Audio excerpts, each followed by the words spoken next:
আগামী অক্টোবরের মধ্যে ভারতের সঙ্গে বাণিজ্য সমঝোতায় পৌঁছানোর আশা প্রকাশ করেছেন যুক্তরাষ্ট্রের অর্থমন্ত্রী স্কট বেসেন্ট। ফক্স নিউজে দেওয়া সাক্ষাৎকারে দ্বিপাক্ষিক বাণিজ্য ইস্যুতে দীর্ঘদিনের মিত্র ও কৌশলগত অংশীদার এই দেশটির সঙ্গে সম্ভাব্য সমঝোতার আভাস দেন তিনি। জানান, ভারতের সঙ্গে যুক্তরাষ্ট্রের অনেকগুলো বাণিজ্য চুক্তি ও বৈঠক মুলতবি অবস্থায় রয়েছে।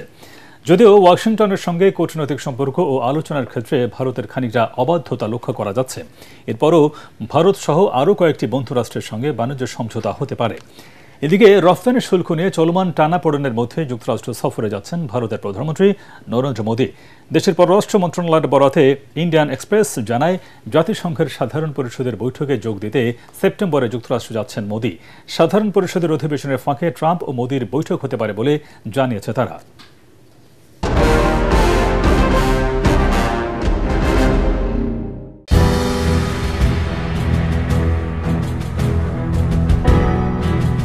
ভারত পাকিস্তানের চরম সংঘাতে ৩ মাস পেরিয়ে যাবার পর আবারও নতুন করে সংঘাতে জড়াতে যাচ্ছে চিরবৈরী এই দুই দেশ। একদিকে ভারত পাকিস্তানকে হুমকি দিচ্ছে সিন্ধু নদীতে তারা বাঁধ নির্মাণ করবে, অন্যদিকে পাকিস্তান প্রকাশ্যে জানিয়ে দিয়েছে বাঁধ নির্মাণ শেষ হলে সেটি মিসাইল মেরে উড়িয়ে দেওয়া হবে। ঠিক এমন বাকযুদ্ধের মধ্যেই আবারও পাকিস্তান সীমান্তবর্তী এলাকায় ভয়াবহ গোলাগুলির ঘটনা ঘটেছে, আর এই গোলাগুলিতে ভারতীয় এক সেনা নিহত হয়েছে। ভারতের সরকারি সূত্র দাবি করছে, পাকিস্তান সেনাবাহিনীর সহায়তায় সন্ত্রাসীরা সীমান্ত পেরিয়ে অনুপ্রবেশের চেষ্টা চালানোর সময় গোলাগুলির এই ঘটনা ঘটেছে। আর এ কারণেই ভারত শাসিত জম্মু ও কাশ্মীরের উরি সেক্টরে এক ভারতীয় সেনা নিহত হয়েছেন। বুধবার এক প্রতিবেদনে এই তথ্য জানিয়েছে ভারতীয় সংবাদ মাধ্যম এনডিটিভি। কাশ্মীরের পেহেলগামের ঘটনায় যেভাবে ভারত পাকিস্তানের সংঘাত শুরু হয়, তাহলে কি পাকিস্তান সীমান্তে ভারতীয় সেনা নিহতের পর আবারও নতুন করে যুদ্ধে জড়িয়ে যাবে ভারত পাকিস্তান? সম্প্রতি পাকিস্তানের সেনাপ্রধান জেনারেল আসিম মুনির জানিয়েছেন, সিন্ধু নদীতে বাঁধ নির্মাণ করলে 10টি মিসাইল মেরে তা উড়িয়ে দেওয়া হবে। আর এরপর যদি ভারত বাঁধ নির্মাণ করতে চায়, তাহলে পারমাণবিক যুদ্ধের জন্য যেন নয়াদিল্লি প্রস্তুত থাকে। পাকিস্তান তার সর্বোচ্চ শক্তি দেখানোর জন্য এবার প্রস্তুত রয়েছে। পাকিস্তানের জেনারেল আসিফ মুনিরের এমন বার্তার পরপরই কার্যত ঘুম হারাম হয়ে গেছে মোদী প্রশাসনের। আর এবার ভারতীয় সেনা নিহতের ঘটনায় নতুন করে ফুঁসে উঠেছে ভারত। ভারতীয় সেনাবাহিনীর বেশ কয়েকটি সূত্র জানিয়েছে, 12 আগস্ট গভীর রাতে অনুপ্রবেশকারীরা ভারতে ঢোকার চেষ্টা করে। তাদের দাবি, এটি সাধারণ অনুপ্রবেশের ঘটনা ছিল না। হামলাকারীরা পাকিস্তান সেনাদের গুলি বর্ষণের সহায়তা পায়। ভারতীয় সেনারা পাল্টা গুলি চালালে সংঘর্ষ শুরু হয়। এতে ভারতীয় এক সেনা গুরুতর আহত হয়ে প্রাণ হারান।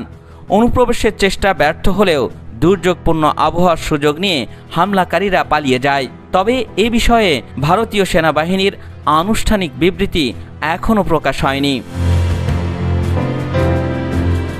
এর আগে গত এপ্রিলে পেহেলগামে হামলায় 26 জন নিহত হওয়ার পর পাকিস্তানে হামলা চালায় ভারত। জবাবে পাকিস্তানও ভারতে পাল্টা হামলা চালায়। পরে দুই পক্ষ যুদ্ধবিরতিতে সম্মত হয়।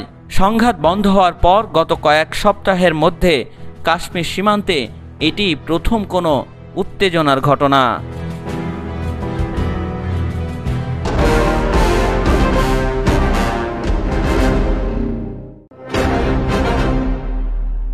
पाकिस्तान की एक बूंद भी तुम पाकिस्तान से छीन नहीं सकते। ফের উত্তেজনার পারদ চড়ছে ভারত পাকিস্তান সম্পর্কে। গেল সপ্তাহেই দুদেশের সেনাপ্রধানের পাল্টাপাল্টি উত্তপ্ত বক্তব্য বিনিময়ের রেশ কাটতে না কাটতেই এবার ভারতকে উচিত শিক্ষা দেওয়ার হুঁশিয়ারি দিলেন পাক প্রধানমন্ত্রী শাহবাজ শরীফ। এর আগে ভারতে 10টি মিসাইল মারার হুমকি দিয়েছিলেন পাকিস্তানের সেনাপ্রধান আসিম মুনির। कि अगर तुमने ये हरकत की तो दोबारा तुम्हें वो सबक सिखाएंगे कि तुम्हारा तुम कानों को हाथ लगाओगे पाकिस्तान का तुम कभी भी। সিন্ধু নদীতে বাঁধ নির্মাণ করে পানি প্রবাহ রোধে ভারতের সম্ভাব্য পদক্ষেপের বিরুদ্ধে কঠোর সতর্কবার্তা দিলেন পাকিস্তানের প্রধানমন্ত্রী শাহবাজ শরীফ। তিনি স্পষ্ট করে বলেছেন, যতই চেষ্টা করুক না কেন পাকিস্তানের এক ফোঁটা পানিও কেড়ে নিতে পারবে না ভারত। এমন উদ্যোগ নিলে পাকিস্তান কঠিন শিক্ষা দেবে। এ বছরের এপ্রিল মাসে জম্মু কাশ্মীরের পহেলগামে সন্ত্রাসী হামলায় ২৬ জন নিহত হওয়ার পর পাকিস্তানকে দায়ী করে নয়াদিল্লি। এরপর বহু পুরনো সিন্ধু পানি চুক্তি স্থগিতের ঘোষণা দেয় ভারত। ইসলামাবাদ একে যুদ্ধ ঘোষণার শামিল আখ্যা দিয়ে জানায়, চুক্তি একতরফাভাবে স্থগিতের কোনো সুযোগ নেই এবং এটি ১৯৬৯ সালের ভিয়েনা কনভেনশনেরও লঙ্ঘন। গতকাল মঙ্গলবার ১২ই আগস্ট ইসলামাবাদে এক অনুষ্ঠানে শাহবাজ শরীফ বলেন, শত্রুদের আজ বলতে চাই, যদি আমাদের পানি বন্ধের হুমকি দাও, মনে রেখো পাকিস্তানের এক ফোঁটা পানিও তোমরা কেড়ে নিতে পারবে না। তিনি হুঁশিয়ারি দিয়ে আরও বলেন, এমন কিছু করার চেষ্টা করলে তোমাদের এমন শিক্ষা দেয়া হবে যে কান ধরে দাঁড়াতে হবে। और मैं ये बताना चाहता हूँ आज दुश्मन को कि अगर तुम हमारा पानी बंद करने की धमकी देते हो तो ये बात जहन में रखना कि पाकिस्तान की एक बूंद भी तुम पाकिस्तान से छीन नहीं सकते। এর আগে পাকিস্তান পিপলস পার্টির চেয়ারম্যান ও সাবেক পররাষ্ট্রমন্ত্রী বিলাওয়াল ভুট্টো জারদারি সিন্ধু পানি চুক্তি স্থগিতের ঘটনাকে সিন্ধু সভ্যতার ওপর আক্রমণ হিসেবে উল্লেখ করে বলেন, যুদ্ধ চাপিয়ে দেওয়া হলে পাকিস্তানের প্রতিটি প্রদেশের মানুষ প্রতিরোধের প্রস্তুত থাকবে। এর আগে যুক্তরাষ্ট্র সফরে গিয়ে পাকিস্তানের সেনাপ্রধান ফিল্ড মার্শাল সৈয়দ অসীম মুনিরও সতর্ক করেন, ভারত যদি সিন্ধু নদীর পানি বন্ধের চেষ্টা করে পাকিস্তান তা কোনোভাবেই মেনে নেবে না, প্রয়োজনে বিতর্কিত বাঁধ মিসাইল মেরে ধ্বংস করে দেওয়া হবে।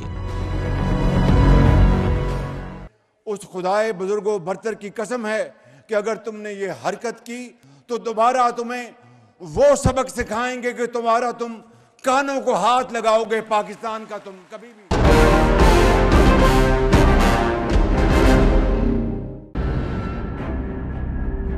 ইসরায়েলের জন্য অস্ত্র বহন করার অভিযোগে ইতালির জেনোয়া বন্দরের শ্রমিকরা আটকে দিয়েছে সৌদি আরবের একটি পণ্যবাহী জাহাজ। সোমবার বাহারি ইয়ানবু নামের জাহাজে এ ঘটনা ঘটে। জাহাজটি সৌদি শিপিং কোম্পানি বাহারি পরিচালনা করে বলে জানা গেছে। যুক্তরাষ্ট্রের বাল্টিমোর থেকে আসা এ জাহাজে ইতালির প্রতিরক্ষা শিল্প প্রতিষ্ঠান লিওনার্দো নির্মিত সামরিক সরঞ্জাম তোলার কথা ছিল। এর মধ্যে আবুধাবির জন্য তৈরি একটি অটো মেলারা কামান সহ ট্যাঙ্ক বা ভারী অস্ত্র ছিল বলে জানা যায়। ইতালির গণমাধ্যমের খবরে বলা হয়, ৪০ জন বন্দর শ্রমিক জাহাজে উঠে পরিদর্শনের পর দেখতে পান জাহাজে রয়েছে ইসরায়েলের জন্য অস্ত্র ও গোলা বারুদ। ইতালি শ্রমিক ইউনিয়নের নেতারা হুঁশিয়ারি দিয়েছেন, যুদ্ধক্ষেত্রে পাঠানোর জন্য এ ধরনের অস্ত্র সামগ্রী ব্যবস্থাপনা করা ইসরায়েলের গাজায় সংঘটিত যুদ্ধাপরাধের সহায়তার শামিল। তারা যে কোনো উপায়ে এ ধরনের অস্ত্র খালাসে নিষেধাজ্ঞার অঙ্গীকার করেন। ২০১৯ সালেও জেনোয়া বন্দরের শ্রমিকরা একই জাহাজে অস্ত্রবাহী চালান আটক করেছিলেন। সাম্প্রতিক বছরগুলোতে ফ্রান্স সহ ইউরোপের বিভিন্ন বন্দরে ইসরায়েলের জন্য নির্ধারিত অস্ত্র চালান আটকে দেওয়ার ঘটনা বেড়েছে। চলতি বছরের ৪ জুন ফরাসি ডক শ্রমিকরা মার্সেই বন্দরে ইসরায়েলগামী অস্ত্রের অংশ খালাসে অস্বীকৃতি জানান। গাজা উপত্যকায় ইসরায়েলের দখল ও অবরোধের কারণে দুর্ভিক্ষ ভয়াবহ রূপ নিয়েছে, যেখানে সাম্প্রতিক সপ্তাহগুলোতে অনাহারে মারা যায় শিশুসহ বহু মানুষ।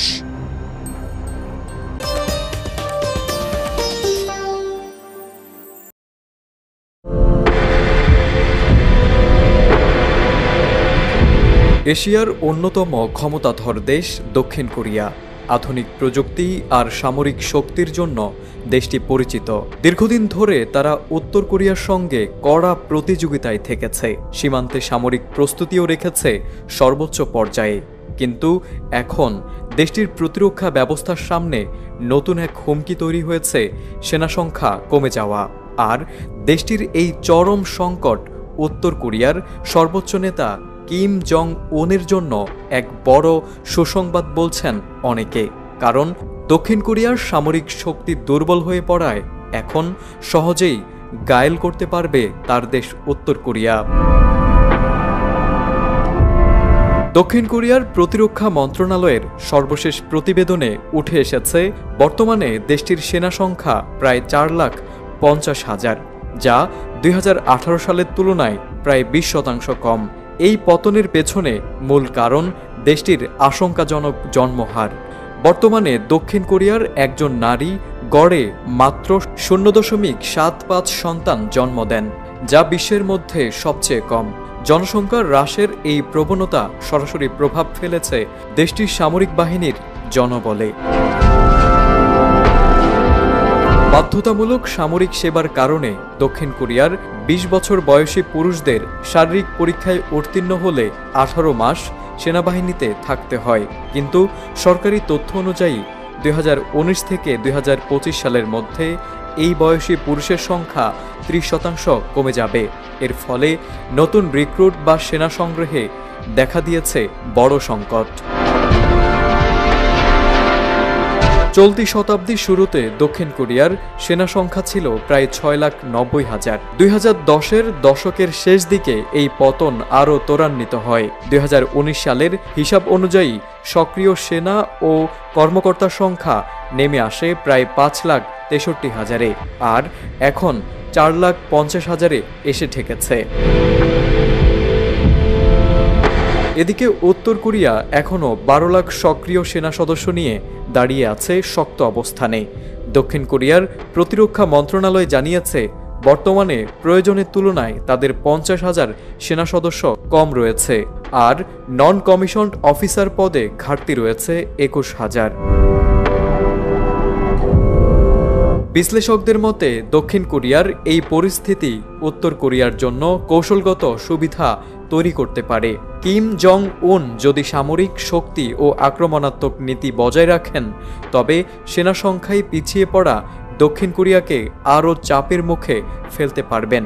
ফলে দক্ষিণ কোরিয়ার জন্মহার সংকট এখন শুধু জনসংখ্যাগত নয়, বরং সরাসরি জাতীয় নিরাপত্তার ইস্যুতে পরিণত হয়েছে দেশটির জন্য।